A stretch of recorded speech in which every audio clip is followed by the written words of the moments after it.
प्रिय विद्यार्थियों, आप सभी का SS teacher academy YouTube channel पर हार्दिक स्वागत है और साथ ही साथ गणतंत्र दिवस की हार्दिक शुभकामनाएं। आइए देखते हैं पद्य साहित्य से महत्वपूर्ण प्रश्न। यह कक्षा 9th के लिए विशेष है, किंतु 10, 11, 12 के विद्यार्थी भी इस वीडियो को देख सकते हैं। पहला प्रश्न, किस काल को हिंदी काव्य का स्वर्ण युग कहा जाता है? तो देखिए, भक्ति काल को हिंदी काव्य का स्वर्ण युग कहा जाता है। भक्त काल को हिंदी काव्य का स्वर्ण युग कहा जाता है। निर्गुण काव्य धारा की शाखाओं के नाम लिखिए।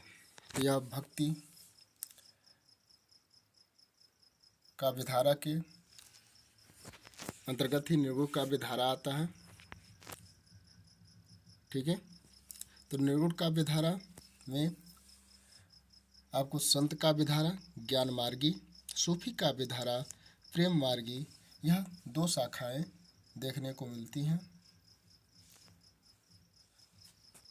संत काव्य धारा के जो प्रमुख कवि हैं कबीरदास जी हैं, और सूफी काव्य धारा अर्थात प्रेम मार्गी जो काव्य धारा है, इसके प्रमुख कवि मलिक मोहम्मद जायसी जी हैं। अगला प्रश्न, सगुण काव्य धारा की शाखाओं के नाम बताइए।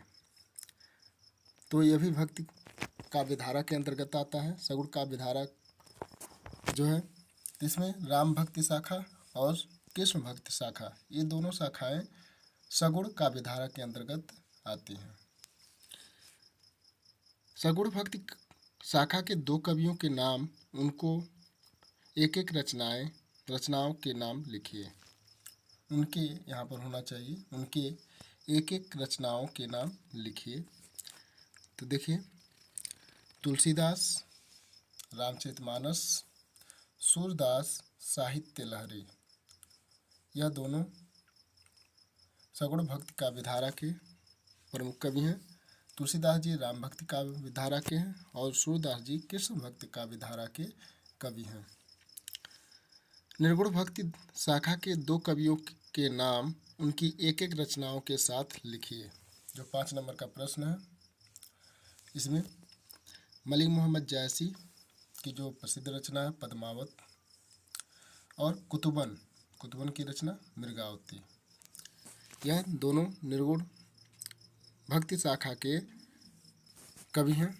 आप कबीर को भी लिख सकते हैं, दाऊद को भी लिख सकते हैं। अगला प्रश्न, कबीर के अतिरिक्त 2 प्रमुख संत कवियों के नाम लिखिए। प्रश्न नंबर 6, कबीर के अतिरिक्त 2 प्रमुख संत कवियों के नाम लिखिए। तो प्रथम रविदास के नाम से भी जाना जाता है, मलुकदास, यह 2 संत कवि हैं जो कबीर के अतिरिक्त हैं। सूफी काव्य धारा के प्रतिनिधि कवि का नाम लिखिए। तो पहले ही आपको बताया जा चुका है। सूफी काव्य धारा के जो प्रेम मार्गी काव्य धारा है, उसके जो प्रमुख कवि हैं, प्रतिनिधि कवि हैं, वह मलिक मोहम्मद जायसी जी हैं। कौन है? मलिक मोहम्मद जायसी। राम भक्ति धारा के प्रतिनिधि कवि का नाम बताइए। तो राम भक्ति धारा के जो प्रतिनिधि कवि हैं, वह गोस्वामी तुलसीदास जी हैं। कौन है? राम भक्ति धारा के प्रतिनिधि कवि गोस्वामी तुलसीदास जी हैं। संत काव्य धारा के प्रतिनिधि कवि का नाम बताइए। तो संत काव्य धारा जो ज्ञान मार्गी काव्य धारा है, उसके प्रतिनिधि कवि कबीरदास जी हैं। संत काव्य धारा के प्रतिनिधि कवि कबीरदास जी हैं।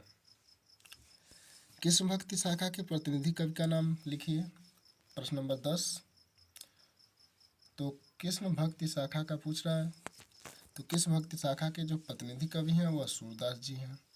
आपका उत्तर सूरदास जी होगा। राम भक्ति काव्य की रचना किन भाषाओं में हुई? राम भक्ति काव्य की रचना किन भाषाओं में हुई? तो यह 2 भाषाओं में प्रमुख रूप से हुई, अवधी और ब्रज भाषा। अवधी और ब्रज भाषा। आदिकाल के विभिन्न नाम बताइए। प्रश्न नंबर 12, आदिकाल के विभिन्न नाम बताइए। यदि आप चैनल पर नए हैं तो चैनल को सब्सक्राइब अवश्य कीजिए और अपने दोस्तों के साथ शेयर कीजिए।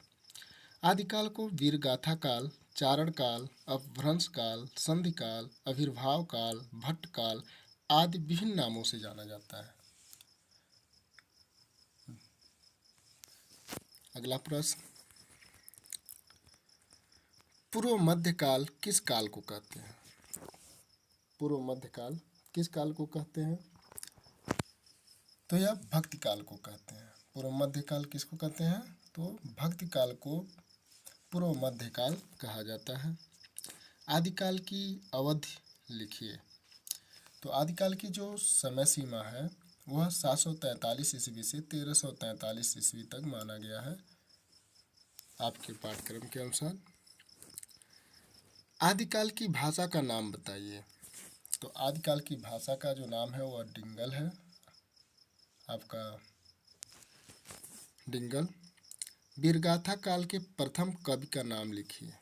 तो वीरगाथा काल के जो प्रथम कवि हैं वो चंद्रवरदाई आपका, और उनकी जो रचना है पृथ्वीराज रासो। वीरगाथा काल को चारण काल क्यों कहा जाता है? बहुत ही महत्वपूर्ण है। वीरगाथा काल को चारण काल क्यों कहा जाता है? तो इस युग में चारण कवियों द्वारा राजाओं की प्रशंसा में बहुतायत रचनाएं की गईं, इसलिए इसे चारण काल कहा जाता है। ठीक है, चारण काल क्यों कहा जाता है? क्योंकि इस युग में चारण कवियों द्वारा राजाओं की प्रशंसा में बहुतायत रचनाएं की गई, इसीलिए इसे चारण काल कहा जाता है। अगला प्रश्न, आदिकाल की कविता का मुख्य विषय क्या रहा? आदिकाल की कविता का मुख्य विषय क्या रहा? मुख्य विषय, तो आदिकाल की कविता का मुख्य विषय आश्रयदाताओं की प्रशंसा एवं वीर रस से पूर्ण गाथाओं का वर्णन, यह महत्वपूर्ण रहा आदिकाल में। वीर गीत की दो रचनाओं के नाम लिखिए। वीर गीत के दो रचनाओं के नाम लिखिए। तो इसमें परमाल रासो और बिसलदेव रासो, वीर गीत की ये दो रचनाएं हैं, परमाल रासो और बिसलदेव रासो। वीर गीत काव्यों में सर्वाधिक लोकप्रिय ग्रंथ कौन सा है? वीर गीत काव्यों में सर्वाधिक लोकप्रिय ग्रंथ कौन सा है? तो ग्रंथ आल्हाखंड है, जिसे परमाल रासो के नाम से जाना जाता है। देखिए, वीरगीत काव्यों में सर्वाधिक लोकप्रिय काव्य ग्रंथ आल्हाखंड है, जिसे परमाल रासो के नाम से जाना जाता है।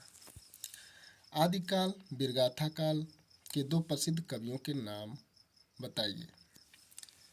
तो आदिकाल के दो प्रसिद्ध कवि जो हैं चंद्रवरदाई और दलपति विजय।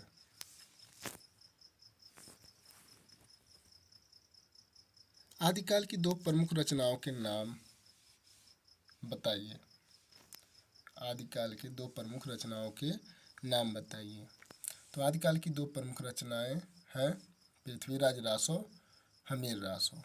ठीक है, परमाल रासो भी लिख सकते हैं, विजयपाल रासो भी लिख सकते हैं। भक्तिकाल कब से कब तक माना जाता है? तो भक्तिकाल की जो समय है कब से कब तक है? भक्तिकाल 1343 ईस्वी से 1643 ईस्वी तक माना जाता है। यह भक्तिकाल का समय है। भक्तिकाल की दो शाखाओं के नाम लिखिए। तो भक्तिकाल को निर्गुण शाखा और सगुण शाखा दो शाखाओं में विभाजित किया गया। फिर निर्गुण शाखा को दो शाखाओं में विभाजित किया गया, सगुण शाखा को दो शाखाओं में विभाजित किया गया। तो यह भक्तिकाल की दो शाखाएं हैं प्रमुख, निर्गुण भक्ति शाखा और सगुण भक्ति शाखा। भक्तिकाल के दो प्रमुख कवियों के नाम बताइए।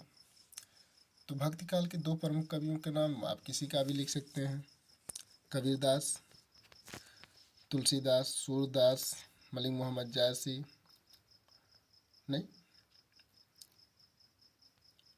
और रसखान, मीराबाई इत्यादि। तो यहाँ पर आपको तुलसीदास और सूरदास दिया गया है। जो भक्त काल के प्रमुख कवि हैं। यदि आपको वीडियो अच्छा लगता है तो लाइक कीजिए और अपने दोस्तों के साथ शेयर कीजिए। ये चैनल पर नए हैं तो चैनल को सब्सक्राइब अवश्य कीजिए। वीडियो देखने के लिए आप सबका बहुत बहुत धन्यवाद।